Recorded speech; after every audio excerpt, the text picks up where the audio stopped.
Nous sommes en juin pendant la conférence de Nintendo à l'E3 2004. Reggie Fils-Aimé, ancien président de Nintendo of America, était alors sur scène, et alors que personne ne s'y attendait, il allait sortir de sa poche la console qui allait définir les 12 ans à suivre du régime de la console portable, la Nintendo DS. Well, the wait is over. This is Nintendo DS.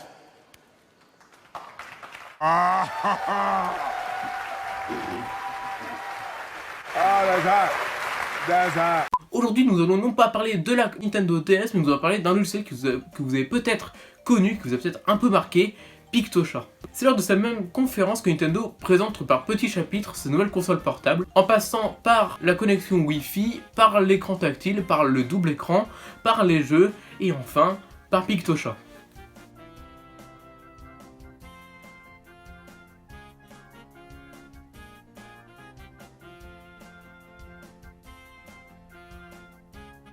Je pense qu'il est temps de définir ce qu'est Pictocha et je vais utiliser la définition de l'équipe marketing de Nintendo of Europe.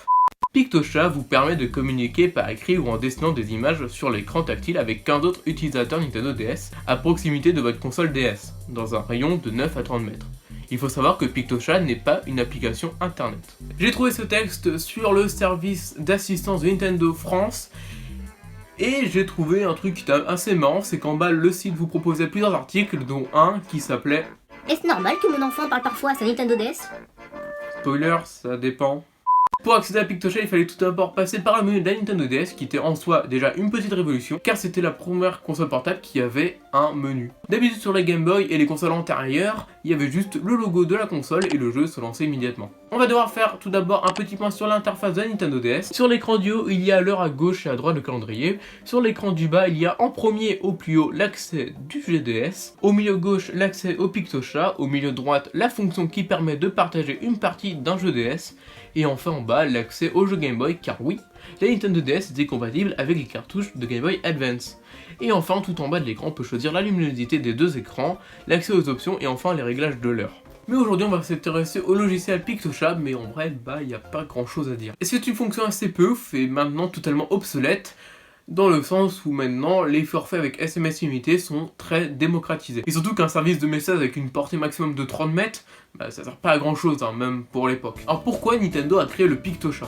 C'est à la base pour une fonction qui n'a jamais été réellement faite. Nintendo voulait que Pictocha se greffe dans certains jeux pour pouvoir débloquer des bonus ou autres, mais ça n'a jamais été réellement fait, même Nintendo l'a pas fait. Et c'est encore Reginator qui annonce ça. Pictocha est seulement apparu sur la famille des DS, de la DS Tank à la New 2DS XL, mais sur cette dernière, elle est bien plus cachée. Et pour terminer, j'ai trouvé 2 références, 2 easter eggs de Pictocha dans plein de jeux Nintendo. En premier, il existe un stage de Super Smash Bros qui est apparu dans 3 jeux Super Smash Bros, l'épisode sur Wii, un autre sur 3DS et le dernier sur Switch.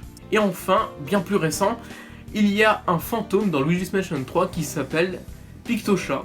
C'est un chat qui te vole les pièces de l'ascenseur. Cette vidéo est certes très courte, mais elle m'a pris beaucoup de temps à la faire. J'espère qu'elle vous a plu, qu'elle vous a rapporté peut-être quelques souvenirs. Si c'est le cas, vous pouvez me le savoir en mettant un commentaire, si vous me dites si vous y avez peut-être fait avec vos frères et sœurs peut-être. Vous pouvez vous abonner à la chaîne si c'est pas déjà fait, et nous on se dit à la semaine prochaine pour une nouvelle vidéo. C'était Percé, et salut!